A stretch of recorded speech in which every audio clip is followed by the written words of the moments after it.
Over the years of being a follower of Jesus, I have seen quite a few people who are public Christians. Some may even say Christian celebrities, Christian influencers, Christian artists, Christian musicians who benefit from the Christian space, make a living in the Christian space, make a great living in the Christian space. And then for whatever reason, they end up drifting from their faith. And it's one of those things that when it happens. But before we get into that, guys, my name is Ruslan, and this channel exists to encourage, empower, and inspire you to live a life that blesses God. On this channel, we drop podcast clips and topics that are a little too spicy for the main channel. So if you're new here or if you're not new here, please make sure you're subscribed here too, as we're edging on 250,000 subscribers, and huge majority of you guys that watch this channel, unfortunately, are not subscribed. All right, let's jump into the video. People get really distraught. They don't know what to do with the information of someone that they looked up to that was a public Christian that is no longer a Christian. Now, there's too many situations to name. There's too many people to specify. It's not one person, the person you think I'm talking about. I'm talking about everybody. All right, everybody. Everybody has gone through it. Now, different folks of different degrees. There's been folks that you guys would know as Christian YouTubers, some of which I'm friendly with. There's been Christian rappers. There's been Christian artists, Christian worship leaders, fill in the blank. Some of these folks do it privately, but most of them want to come out and make a big announcement that they're no longer Christian. So, and this is top of mind for me because it just came out. An artist that was in a similar world as I was. I just recently got sent a video of him apparently coming out, and he's no longer a Christian, and he's, fill in the blank. What do I make of this, right? Because this is different than a pastor who fell or had an affair or had a scandal. This is someone that perhaps didn't have a scandal, but deconverted or deconstructed their faith. And how does the public process this? Well, I think this is one of those things that will continue happening as the on-ramp to Christianity gets broader and more people get involved or are a part of the culture. When people get connected to communities, sometimes they don't work through their own personal salvation. And so it can be connected to friendship. It could be connected to what they feel is true at the time, so on and so forth. And for starters, I would just want to say that I think it's odd that you would want to go out of your way to make this announcement, like to tell people, especially if you don't want to be viewed as a person affiliated with Christianity. It's interesting that there needs to be this over need to then tell everybody it's not affiliated with Christianity, because what that seems to do is it seems to do one of two things. It seems to continue on in the evangelism you once did. So it's like you were once vocal champion mascot for Jesus, and now that you're not vocal champion mascot for Jesus, you want to continue being a champion and a mascot for not Jesus. So that to me is weird. And then two, it's almost as if you're priming whatever audience you have left and whatever audience of Christians you have left to get ready for something that's going to be anti-Christian that you know they may not rock with. And so I'm just priming you guys in advance, which at that point is, to me, is also weird, because that shows not that you left because you wanted to sin, but that there are certain things that you no longer consider sins that are going to probably be a part of your public persona, whatever that means. And so I think that the idea of like coming out that you're no longer Christian is just weird, right? And it goes from, now you're not just neutral, meaning, man, I'm struggling with my faith. Now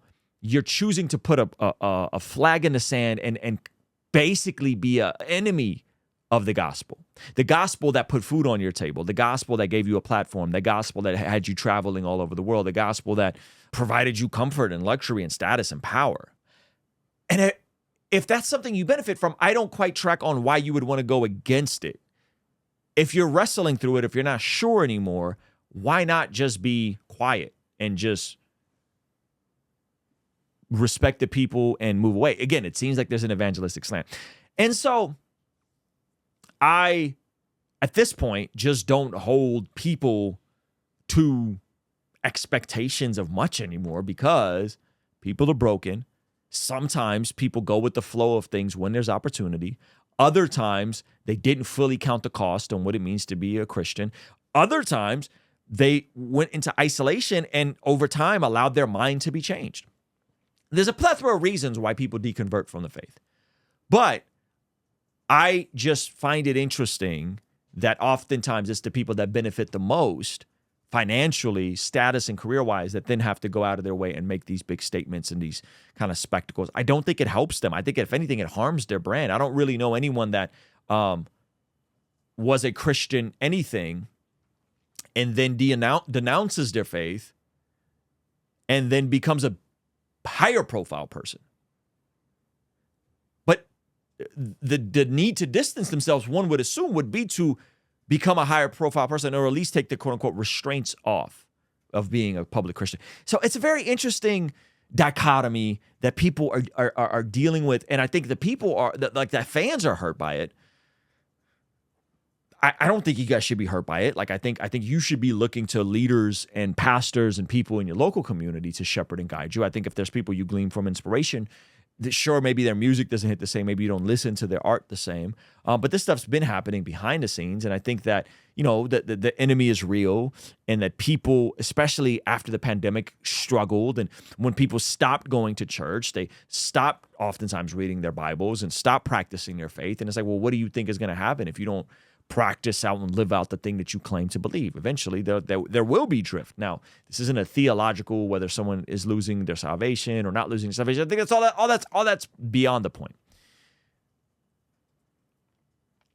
The deeper issue is how do people react to it? And I would react to it by leaning into your own local church community, leaning into real people in your real life to really guide you and lead you and love you.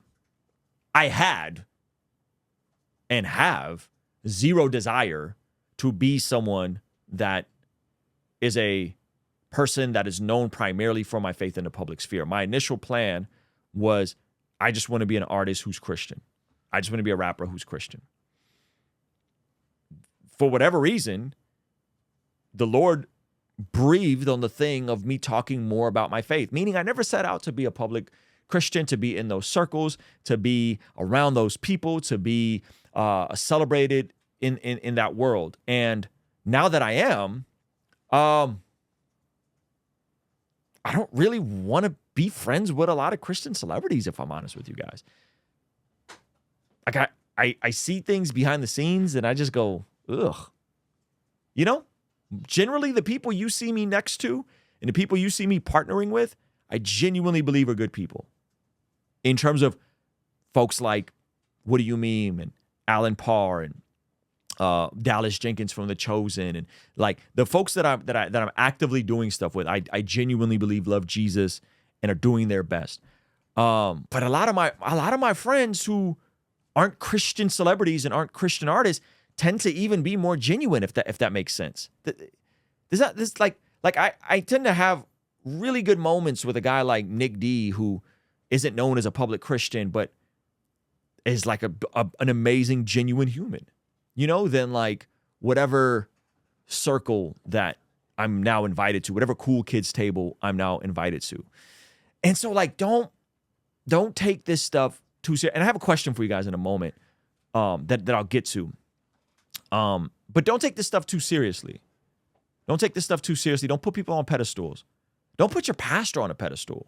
Like, see him as a spiritual authority and a leader, but don't put him on a pedestal of some guy that is beyond falling short and sinning. Props to a guy like Lecrae who like really worked through it and figured it out and kind of landed in the same place or a different place, but still a follower of Jesus. Like I commend that.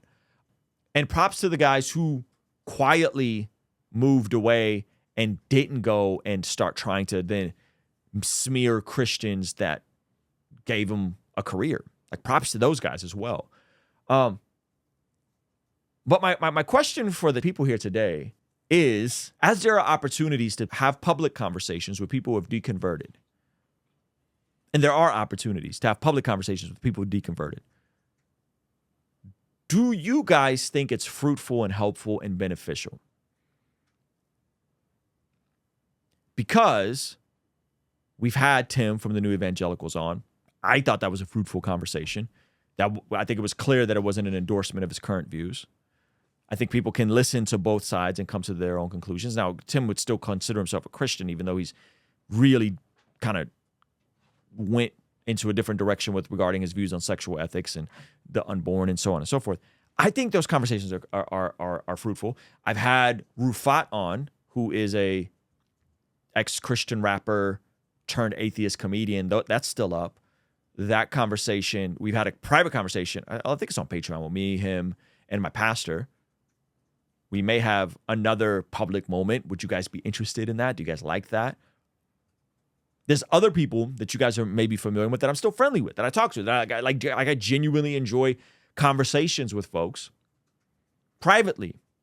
And there may be conversations for them to come up. There's been atheists that have reached out that want to have public conversations. People that have deconverted, that are like in the deconversion. I don't want to attach this brand to it because it is kind of a brand, but like the ex-evangelical space. And do you guys think that would be helpful? Because I want to honor, and I want to be charitable, and I want to be loving, and I want to be kind. But I want to know if you guys think that those conversations will be fruitful.